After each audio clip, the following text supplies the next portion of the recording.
Hello, my name is Reverend Dr. May Elise Cannon. Today is Tuesday, August 5th, 2025.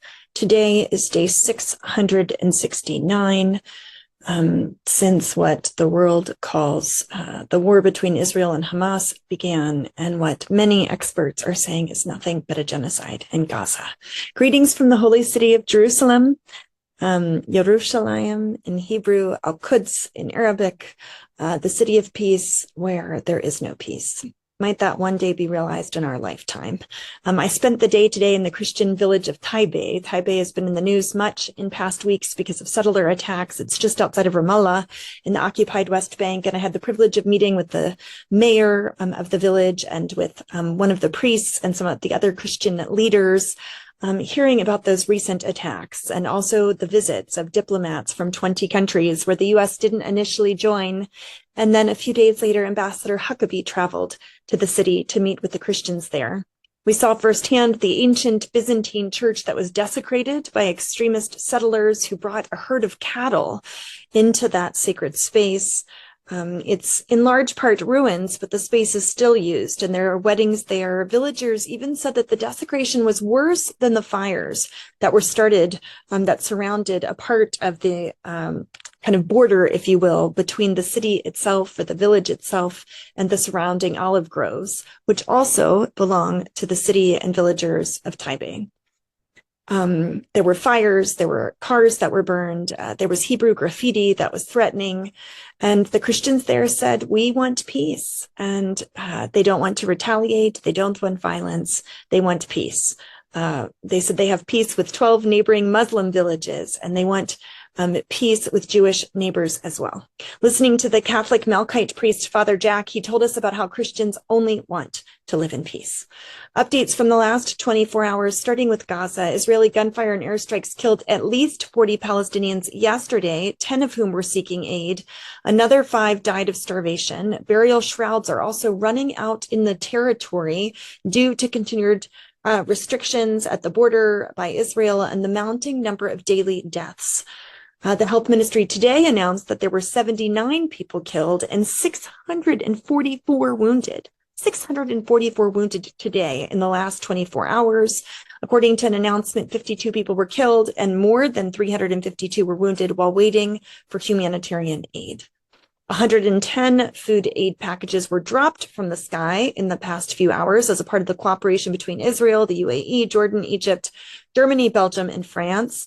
And Netanyahu, Prime Minister of Israel, has reached a decision to fully occupy Gaza and will urge the Israeli Security Cabinet to support the, quote, full conquest of Gaza.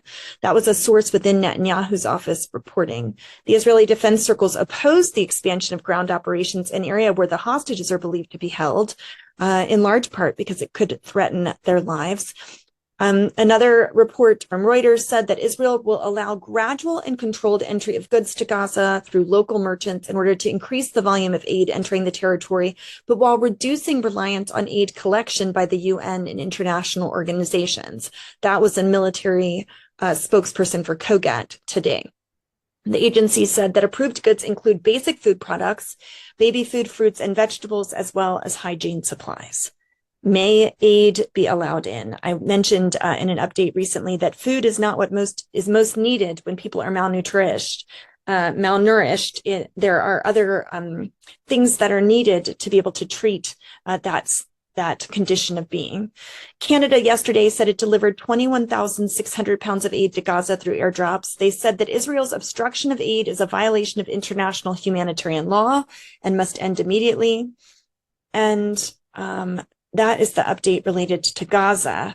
Moving on, in terms of Israel, the IDF chief Samir encouraged cabinet ministers to devise a strategy for army proceedings as hostage talks have ceased at the moment. Israel's been considering annexing parts of Gaza in an effort to urge them to release hostages, but there have been no indications that even if annexation occurs, hostages would be released.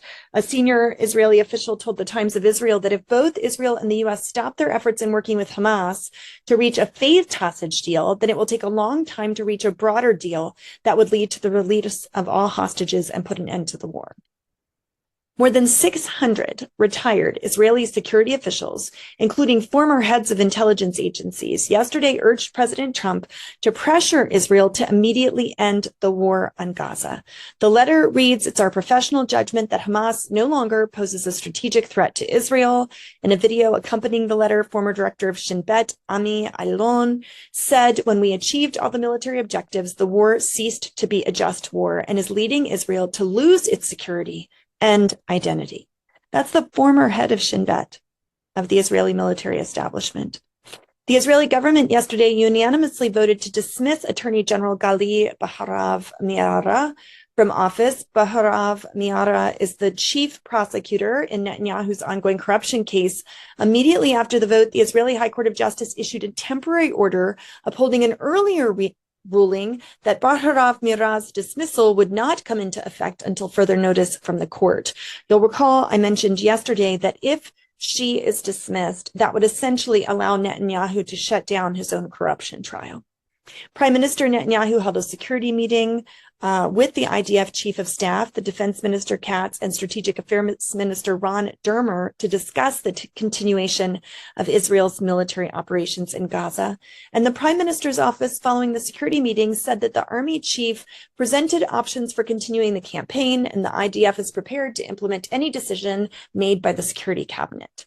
Hadash Ta'al, a member of the Knesset, maybe Hadash Ta'al is the reporting agency. Ofer Kasif is the name that I have of the member of the Knesset, was forcibly removed from the Knesset podium last night after quoting author David Grossman, who said in an interview published last week that genocide is taking place in Gaza. Related to Lebanon, at a Lebanese government meeting on the subject of Hezbollah's disarmament, the organization's Secretary General Naim Qassem said a U.S. proposal for its disarmament would allow Israel the option of any action while Lebanon is the one giving up. He said Hezbollah would fire missiles at Israel if it launched a large-scale attack on Lebanon. Speaking of missiles, a Houthi missile was intercepted today by Israeli forces. Early this morning, there were sirens that sounded across parts of the country. I did not hear it. I came in across the King Hussein Bridge, the Allenby border, through the West Bank into Jerusalem, and did not hear a siren today. The Israeli consulate in New York featured an ad of hostage Eviatar David, who was seen in a recent Hamas video looking so emaciated. It just was so horrific.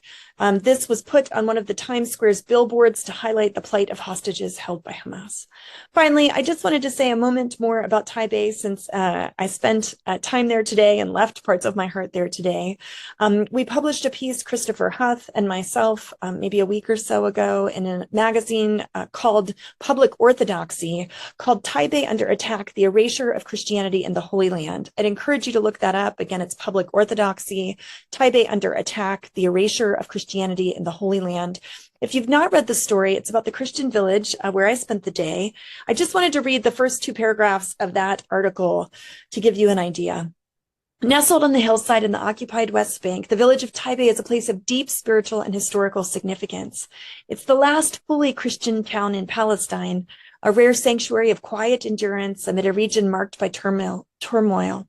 Taipei's name appears in the Gospel of John as Ephraim, the place where Jesus withdrew for rest before the events of his crucifixion.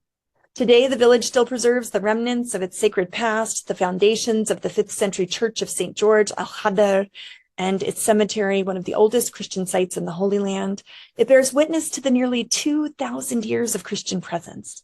With its stone homes, olive groves, and sweeping views, Taipei has long been a place of rest for pilgrims and locals alike. But Taipei is under siege.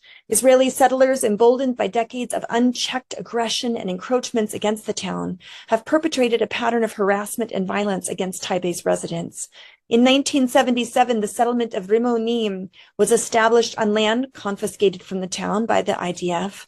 Under the Oslo Accords of 1995, 35% of Taipei's land was designated as Area B under Israeli security control and Palestinian civil control, and 65% as Area C, which is under both Israeli security and civil control.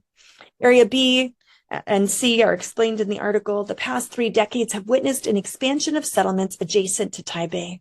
as well as continuous encroachments and confiscation of agricultural properties of Taipei's residents, including the torching of homes.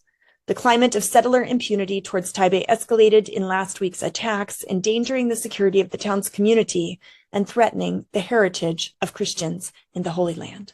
Again, that is from Public Orthodoxy, an article I co-wrote with my colleague Christopher Huff called Taipei Under Attack.